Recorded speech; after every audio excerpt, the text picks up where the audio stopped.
welcome to the 1974 Oscar Watch. This is where Daddy watches the Oscar nominees from 1974 and then votes for his favorites.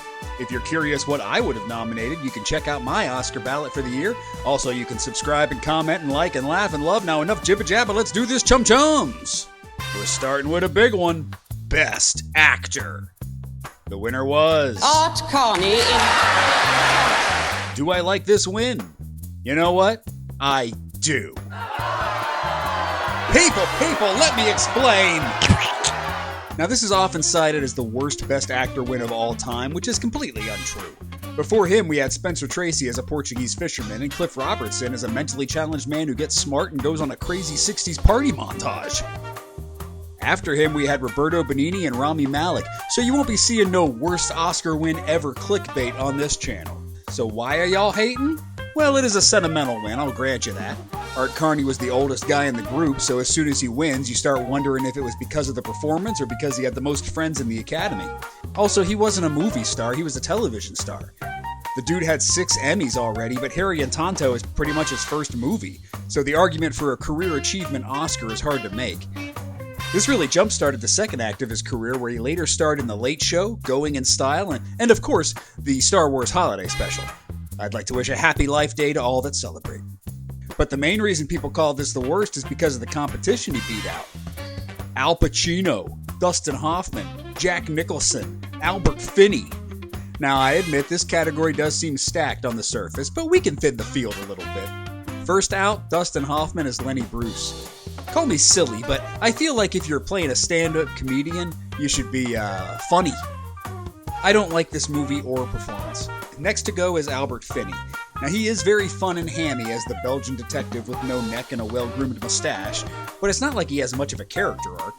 He gets on the train, he interviews suspects, he solves the case. Now, I feel like the consensus winner here is Al Pacino, but I don't really care about Michael Corleone in the sequel. People, will you please calm down? And where did you get so many vegetables? Serves me right for having Gallagher as my opening act. Now, I'm not saying Pacino is bad, I'm just saying he has a more interesting character in the first movie. In the sequel, he doesn't really change. The first movie casts Michael as a reluctant heir to the throne, and by the end of the film, he's become what he never saw himself as. Now, he's that guy, and he just kinda stays that guy. He starts off as a ruthless Don, and he ends up a ruthless Don. So that leaves Jack Nicholson in Chinatown, and I got no complaints about this nomination. This movie, this character, this performance, everything works here. And Jack was on a legendary run in the 70s, starting with Easy Rider, then 5 Easy Pieces, Carnal Knowledge, The Last Detail, Chinatown, and just around the corner is Cuckoo's Nest and the first of his 3 Oscars. My vote? Jack Nicholson in Chinatown. I gotta pick my favorite performance, and that's Jack, who's just perfect and iconic as Private Eye J.J. Gittes. So now, is this the worst Best Actor winner ever? Absolutely not. Jack, Al, and Dustin all got their Oscars eventually, so what's the harm in giving Ed Norton a win here? And before we leave this category, let's talk about the most important aspect, the performance itself. Art Carney is awesome in Harry and Tonto. The movie is about a lonely old man. He gets kicked out of his New York City apartment when they're tearing down the building, so he ends up going on a cross-country road trip with his cat. And while he meets colorful characters along the way, this is a one-man show, and Carney holds this movie together with humor and pathos. Now, I am simply a man, flesh and blood, with emotions and feelings, so I am not afraid to admit that I cried 4 times watching this movie. Tears. Tears. Tears. Tears. That makes this a 4-hanky movie, and immediately after I watched it, I said through my blubbering that I'm voting for Art Carney.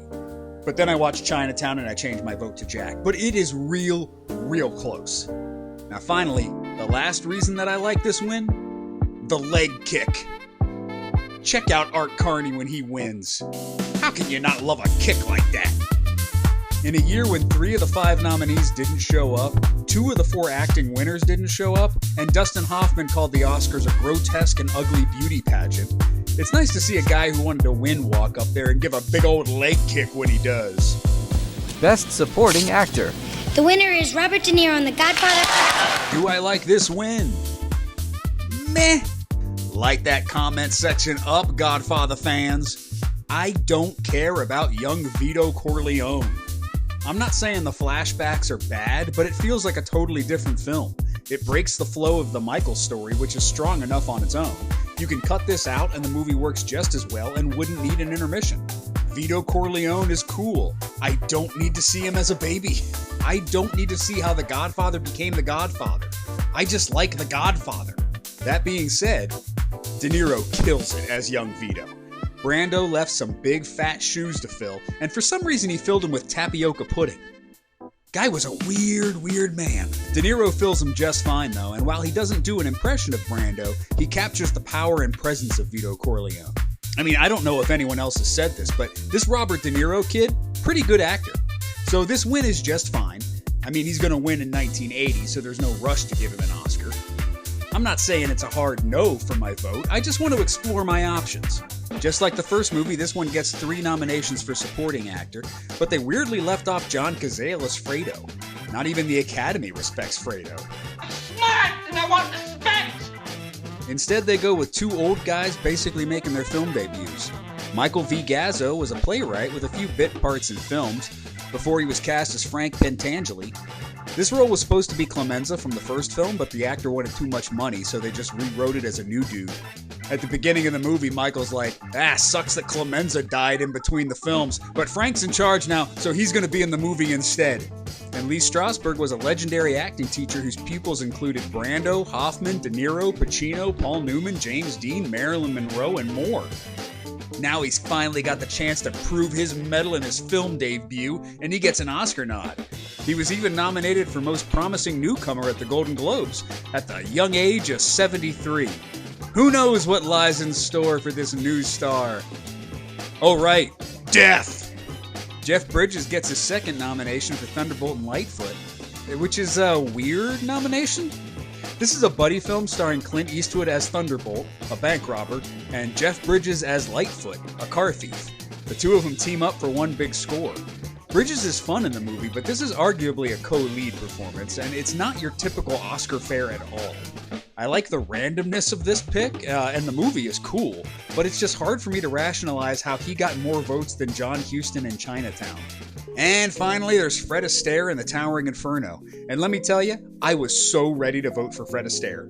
The man was a gosh darn legend who never got an Oscar nomination. How great would it be to see Fred Astaire dance up on that stage to accept his Oscar? But then I watched The Towering Inferno, and there is absolutely nothing worthy of an Oscar or even a nomination. He plays a con man who's taken Jennifer Jones on a date in order to sell her some phony stocks. But then the titular Inferno breaks out and he's like, I gotta tell you something, I'm a con man. And she's like, yeah, I know, but that's cool. And I guess they decide to get married or something, but then this happens.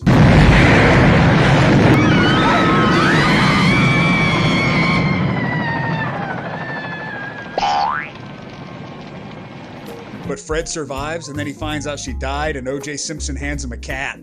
He doesn't even dance in the movie. It would be so easy to have a dance number. You see them on the dance floor. Just have Fred do a little tappa-tappa-tappa.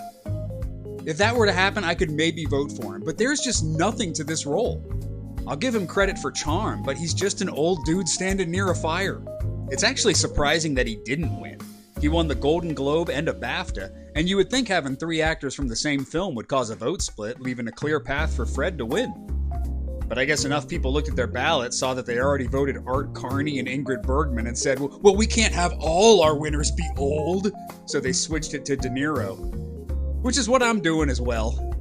I really wanted to vote for Fred Astaire, but the performance just isn't worthy. Damn it, I already wrote down Fred on my ballot. Now I'll just change this F to an R. The R can become a B. I'll put an O in front. Oh, good, the E can stay. And this D turns into an R. Add a T. Nobody will ever know. My vote, Robert De Niro in The Godfather Part II. Wait, he didn't show up? To hell with that guy. My vote, Lee Strasberg in The Godfather Part II.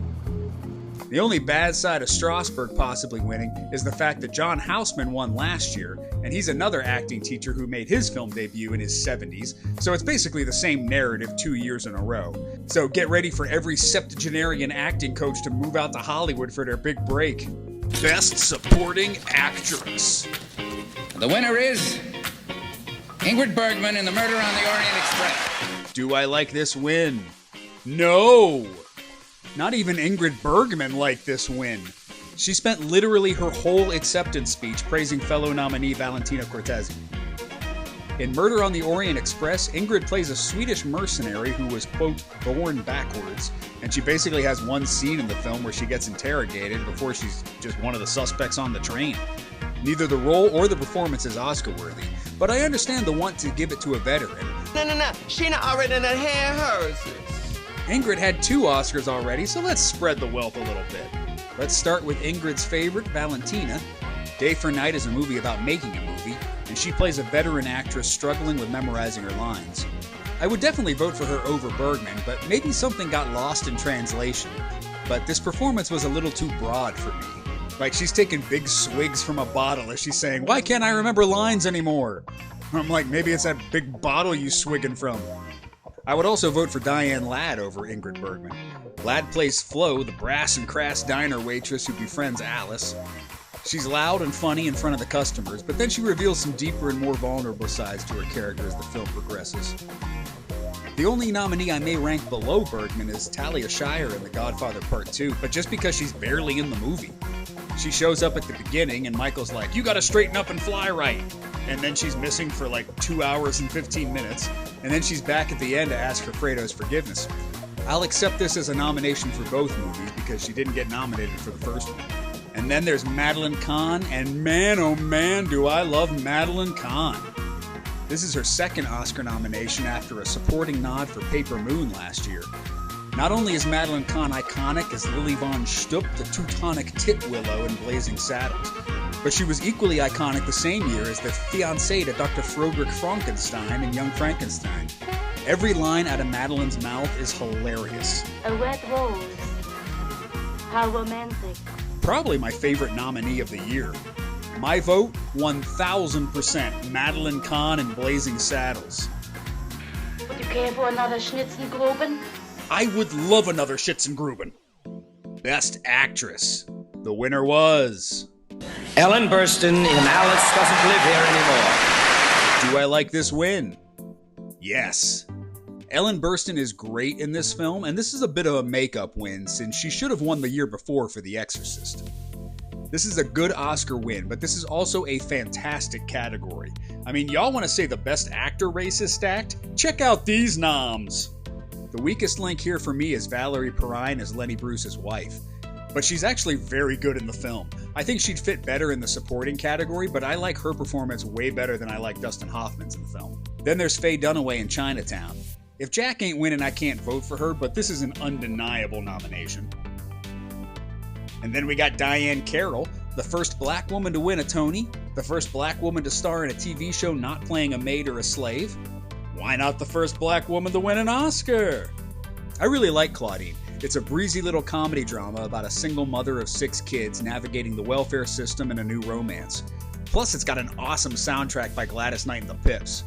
Plus, let's not forget that Diane Carroll was also in the Star Wars Holiday Special. Again, I'd like to wish a very happy Life Day to all that celebrate. But my vote is between Ellen Burstyn and Jenna Rowlands, and I gotta pick my fave, and that's Jenna.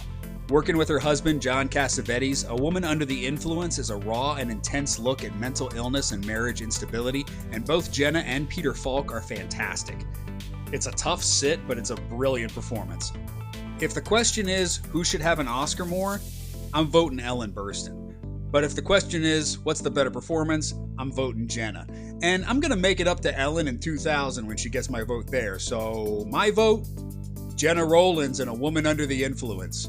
But this is really a can't-miss category. Any of these ladies winning would be fine with me.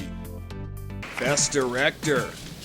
The winner was... The winner is Francis Ford Coppola. Do I like this win? Yes. Coppola directed 2 of the Best Picture nominees in The Godfather Part II and The Conversation, which honestly is a better movie. So quality and quantity win out, but also the Oscars had to make up for 2 years ago. The first Godfather won Best Picture, Best Screenplay, and Best Actor for Marlon Brando, but Bob Fosse and Cabaret picked up Best Director and 7 other wins. So it's kind of surprising that The Godfather won Best Picture, honestly. This was the Academy's second chance, and I guess if you give the Oscars enough tries, they'll eventually get it right. If Coppola had won for the first movie, then I'd be voting for Roman Polanski, but I'm glad it worked out this way so I don't have to be like, I'm voting for a great director and a great man, Roman Polanski. But if Polanski won here, it would be a hell less awkward than when he won in 2002, and it was like, well, Roman Polanski couldn't be here tonight because he's hiding in France to skirt authorities. So my vote, Francis Ford Coppola for The Godfather Part II, Best Picture. The winner was Godfather Part II. Do I like this win? No. The Godfather didn't need 2 Best Picture wins in 3 years, and I know there's been a reclamation that the second part is better, but I do not agree. The Godfather is a masterpiece, and it tells a full story about Michael Corleone. The original ends with Michael, the son who wanted nothing to do with the family business. He is now transformed into the Godfather. He gets revenge on all of his enemies, and he closes the door on his wife. And then at the end of the sequel, he's still the Godfather, he gets revenge on all his enemies, and he closes the door on his wife. Like, it's a little bit of been there, done that. Honestly, I doubt I'll ever watch it again. Because I'm going to watch the first one when I do my 72 Oscar watch, but I'm not going to be hungry for more. That is, until I get to my 1990 Oscar watch and finally watch that third one that everyone says is a big old pile of shit. So let's check out the other nominees. Now, as I said before, I think the better Coppola film of the year is The Conversation. Gene Hackman stars as a surveillance expert hired to record a conversation in the park. As he deciphers it, he becomes consumed by it, and he turns into a paranoid wreck. I've seen this movie like 3 or 4 times, and the twist still got me at the end. If I'm voting for Coppola, I want to vote for this one. Now, there's 2 movies that shouldn't be here. The first is Lenny, Bob Fosse's biopic about comedian Lenny Bruce that is absolutely devoid of humor. I really don't like this movie, and unless you have a pre-existing knowledge of Lenny Bruce, you come away thinking, wait, Lenny Bruce was a comedian, right? And then there's The Towering Inferno, which I was so ready to call a big flaming pile of dog poo, but then I watched it. And you know what's a good time? The Towering Inferno. I mean, it's not a good movie, and it has absolutely no business being nominated for Best Picture. But if you're wanting to see a bunch of movie stars burn alive or fall to their death, then you're going to have some fun. I really don't like this nomination, though. And it makes me so jealous that Airport and this got Best Picture nominations, while The Poseidon Adventure, which is the best disaster movie of all time, got skipped over. And finally, we got Chinatown, which is a damn near perfect movie. Jack Nicholson gives one of his best performances as Private Eye J.J. Geddes, who gets hired for one job, which turns into a different job that leads him to a bigger mystery, and before he knows it, he's caught up in a big old stew of lies, corruption, and murder. My vote, Chinatown. As for the rest of these categories, the Screenplay Awards went to Chinatown and The Godfather Part II. No complaints from me. I would have voted Young Frankenstein in the adapted category, but it's just so cool that it got nominated. The Godfather Part II took home art direction and original score. Adapted score went to The Great Gatsby, which is also a Coppola joint as he wrote the screenplay, but that movie kinda sucks. It also won Best Costumes. Nice gowns. Somehow The Towering Inferno wins Best Cinematography and Best Editing, which is, stupid. Even stupider was the absence of The Godfather Part II from either category. I would have picked Chinatown Cinematography and The Longest Yard's Editing.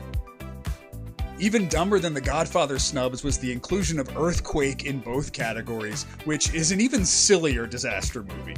The Towering Inferno also won Best Song for the love song that plays before the fire breaks out.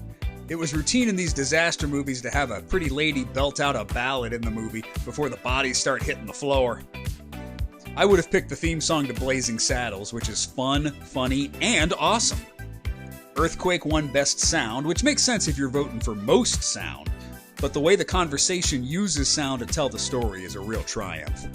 And that's that! Except I did also check out the winner for Best Animated Short Film, Closed Mondays. It's about a drunk guy in a magical art museum, and let me tell you something, this shit would have given me mad nightmares as a kid. So we'll see you next time for 1999, which has been called the best year in movies, and it's got some heavy hitters, like She's All That, My Favorite Martian, The Other Sister, Baby Geniuses, Ed TV, Lost and Found, Star Wars Episode 1, The Phantom Menace, Wild Wild West, Lake Placid, Inspector Gadget, Mickey Blue Eyes, Dudley Do-Right, Chill Factor, Love Stinks starring everyone's favorite funny man French Stewart, Lou Diamond Phillips in Bats, Deuce Bigelow, Male Gigolo, Bicentennial Man. No year has ever rivaled this one, baby. Also The Matrix. That's it. Love you, buddy. Peace.